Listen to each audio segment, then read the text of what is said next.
ओ भाई साहब, आज तो मंडे नाइट ड्रॉप पे यार कुछ ऐसा हो गया जो मैं भी शायद सोचा नहीं था।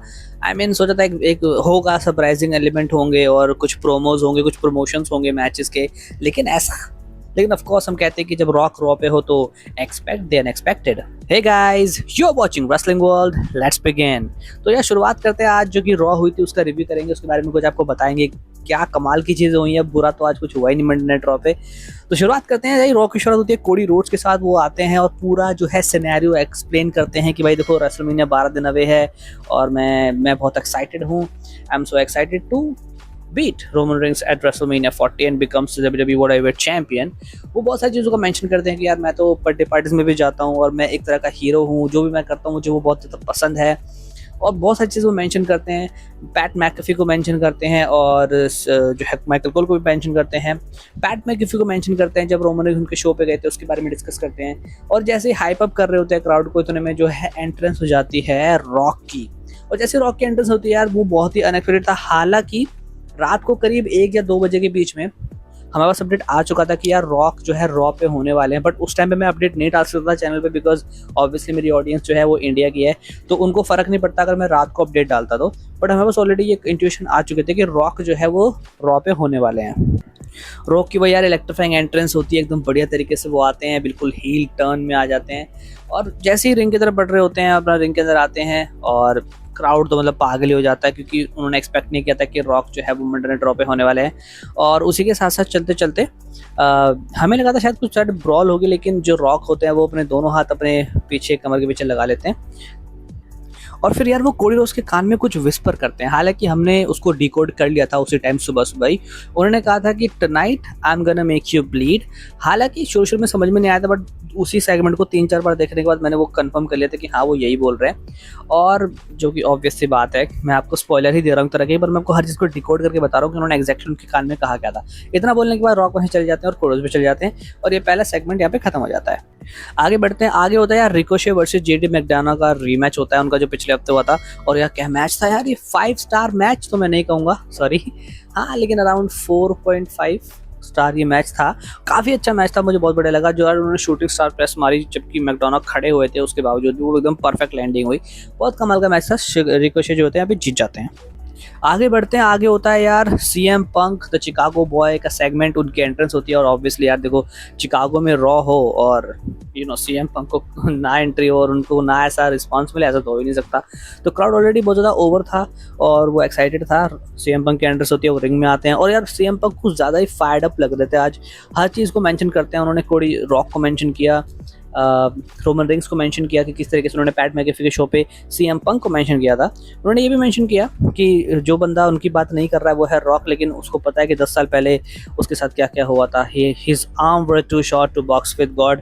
अपनी आइकॉनिक लाइन को रिपीट करते हैं। इतने में जो होता है यार ड्रू मैकिंटायर आ जाते हैं। और ड्रू मैकिंटायर का तो यार उन्होंने उस टाइम पे भी मुंह बंद कर दिया।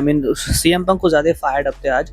और ड्रू मैकिंटायर आते हैं और उनका एक दूसरे की जो है इंसल्ट वगैरह करते हैं, वही बैक एंड फोर्थ चीज़ें होती हैं। इतने में जो होता है सेथ रॉलिंस आ जाते हैं। और लेकिन सेथ रॉलिंस के आने से पहले ड्रू मैकिंटायर ऑलरेडी ये मेंशन कर चुके होते हैं कि अगर यार तुम्हें रेसलमेनिया का पार्ट बनना ही है तो क्यों ना तो कमेंटेटर बन जाओ। उन्हें कमेंटेटर का ऑफर मिलता है। इतने में जो है सेथ रॉलिंस आते कहते हैं कि तुम दोनों को कोई हक नहीं है कि हमारे जो रेसलमेनिया 40 का वर्ल्ड हैवीवेट चैंपियनशिप का मेन इवेंट है उसकी स्टेपुलेशन या कुछ भी चीज़ों से तुम ऐड करो, जब तक यहाँ पे वर्ल्ड हैवीवेट चैंपियन नहीं है। तो वही चीज़ें आगे ऐसी बढ़ती रहती है। सीएम पंक और सेथ रॉलिंस के बीच में बहुत ज़्यादा वर्ड ऑफ वॉर होता है। बहुत अच्छा सेगमेंट था ये। लास्ट में ये डिसाइड होता है कि CM Punk will be the special guest commentator at WrestleMania 40 for the WWE World Heavyweight Championship match between Seth Rollins and Drew McIntyre। तो लास्ट में डिसाइड होता है और फिर उसके बाद जो होता है ड्रू मैकिंटायर आते हैं और कहते हैं कि नहीं हाँ, यहाँ पे जो लास्ट मैच सीएम पंक का म्यूजिक जो है प्ले नहीं होगा। मैं अपना वो तो मैच में भी नहीं है और मैं यहाँ पे अपना लास्ट वर्ड करूँगा और मेरा म्यूजिक हिट होगा।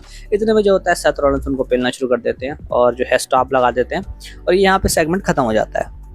चलते हैं यार बैक स्टेज में। जो होता है कोडी रोड्स का इंटरव्यू होता है और उनसे पूछा जाता है कि यार ऐसा क्या कहा रॉक ने आपके कान में कि आप बहुत ज़्यादा शॉक हो गए, या मतलब एकदम से शॉकिंग सा उनका रिएक्शन आया था। उन्होंने कहा था कि उन्होंने जो कुछ भी कहा, बट एक चीज़ की गारंटी है कि वो ये चीज़ आज नहीं कर पाएंगे। आगे बढ़ते हैं। आगे होता है यार एड्राडे का और विंस्की का मैच। और इस मैच में यार कुछ खास बताने को नहीं है, एड्राडे जीत जाते हैं। अगला एक और सेगमेंट होता है जो कि होता है रिया रिप्ली वर्सेस बेकी लिंच का।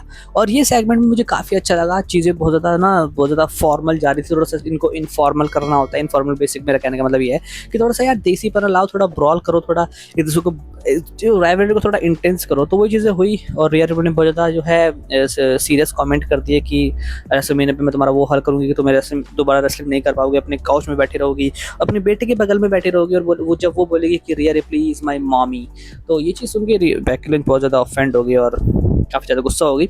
इधर में क्या होता है, बेकी लिंच जो है एक पंच मार देती है डोमिनिक मिस्टेरियो को और बहुत ज़्यादा ब्रॉल हो जाती है रिया रिप्ली और बेकी लिंच के बीच में। और इस ब्रॉल के अकॉर्डिंग ना मुझे रिया रिप्ली काफ़ी स्ट्रॉन्ग दिख रही थी बेकी लिंच के सामने। हालांकि ये ब्रॉल बहुत ज़्यादा चलती है और फिर जो है रिंग अनाउंसर्स और रेफरीज आ जाते हैं इस ब्रॉल को जो है रुकवाने के लिए। आगे बढ़ते हैं। आगे होता है यार एक और मैच जो कि था Sami Zayn versus Bronson Reed. और इस मैच में जाने से पहले जो होता है यार चैट केबल सैमी ज़ेन को ये समझाते हैं कि तुम्हें अपना फोकस जो है गंथर से नहीं हटाना है। वो यही चाहता है कि तुम्हारा फोकस उससे हटे और तुम डिस्ट्रैक्ट हो, तुम अपने सेल्फ डाउट में चले जाओ और रेसलमेनिया के पास आते तुम्हारे खुद पे डाउट होने लगे कि क्या मैं उससे हरा भी सकता हूँ या नहीं। और एग्जैक्टली यही हुआ मैच में। गंथर आते हैं और उन्हें डिस्ट्रैक्ट कर देते हैं और सैमी ज़ेन इस मैच को हार जाते हैं। बैक स्टेज जो है जैक केबल उनसे फिर से मिलते हैं क्योंकि सैमी ज़ेन बहुत ज़्यादा डिसअपॉइंटेड थे अपने आप से और वो कहते हैं कि यार अगर तुम्हें स्पेशली कोई एडवाइस चाहिए तो मुझसे बात करो। चलते हैं लास्ट एंड फाइनल मैच के लिए। मंडे नाइट रॉ का जो मेन इवेंट था जो कि था Jey Uso versus शिंजुके Nakamura. Obviously सबको ये पता था कि यार कुछ ना कुछ भसड़ाज होने वाली है रॉ पे। सेथ रॉलिंस मैच से पहले ही जे ऊसो कहते हैं कुछ मुझे अच्छी फीलिंग नहीं आ रही है, कुछ गलत होने वाला है और कहते हैं कि यार तुम जीतो आज, हम तुम्हारे पीछे हैं। कह रहे ठीक है। और उसके बाद जो है जे ऊसो आगे जाते हैं, मैच शुरू होता है, आगे बढ़ रहा होता है मैच। जितने में जो है इंटरप्ट कर देते हैं सोलो सिकोवा और जिमी ऊसो, उनको रोकते हैं कोडी रोड्स और सेथ रॉलिंस। ठीक है, जो कोडी रोड्स होते हैं वो जिमी ऊसो को मारते मारते बैक साइड जाते हैं और वहीं एरेना में सेथ रॉलिंस सोलो को मार रहे होते हैं। इतने में क्या होता है, ड्रू मैकिंटायर पीछे से आ जाते हैं और सेथ रॉलिंस को यार जो है पेट पाट देते हैं वहीं पे और सेथ रॉलिंस का काम वहाँ पे हो जाता है। उसके बाद जे ऊसो उस मैच को जीत जाते हैं और बैक स्टेज हमें ब्रॉल देखने को मिलती है कोडी रोड्स और जिमी ऊसो की। वो ब्रॉल चली रही होती है, वहाँ पे सोलो भी उस ब्रॉल का पार्ट बन जाते हैं, जो है कोडी रोड्स उन दोनों को मार रहे होते हैं। बट पीछे से आ जाते हैं रॉक और अब हमें पता चलेगा कि उन्होंने एक्सीडेंटली कान में क्या कहा, जो कि मैं आपको बता दिया था ऑलरेडी। वो कोडी रोड्स को मारना शुरू करते हैं और कुछ ज़्यादा ही जो है इंटेंस हो जाती है वो ब्रॉल। उन्हें वो बाहर लेके जाते हैं, उनका खून उनका निकाल देते हैं सर पे से बहुत ज़्यादा। और फिर वो कहते हैं कि देखो यार जो मैं कहता हूँ वो मैं करता हूँ। कुछ हफ्ते पहले उन्होंने ये मेंशन किया था कि मैं आपके बेटे को, यानी कोडी रोड्स की माँ को उन्होंने मेंशन किया था कि मैं आपके बेटे को ब्लीड कराऊंगा, जो कि उन्होंने करके दिखाया। वही जो ब्लड था उन्होंने उस बेल्ट पे लगाया, जो कि उन्होंने मेंशन किया था पहले कि आपके बेटे का ब्लड मैं इस बेल्ट पे लगाऊंगा और ये आपको दूंगा। तो ये सारी चीज़ें वो मेंशन करते हैं उनको मारते मारते और काफ़ी इंटेंस रॉक इस राइवलरी को बनाए थे। कुछ टाइम पहले मैंने मेंशन किया था कि यार रॉक आ तो गया पर हील जैसी फीलिंग आ नहीं रही है और आज रॉ पे उन्होंने कम्प्लीटली कन्विंस कर दिया कि हाँ भाई वो प्रॉपर हील है और वो जो करने वाले हैं रेसलमेनिया पे वो इससे बुरा होने वाला है। And that was the video guys. अब बताते हैं कमेंट सेक्शन में कि आज की मंडे नाइट रॉ आपको कैसी लगी। ऐसी कमाल की वीडियो के लिए मेरे चैनल को सब्सक्राइब और शेयर कर सकते हैं। आज नेक्स्ट वीडियो। Thank you.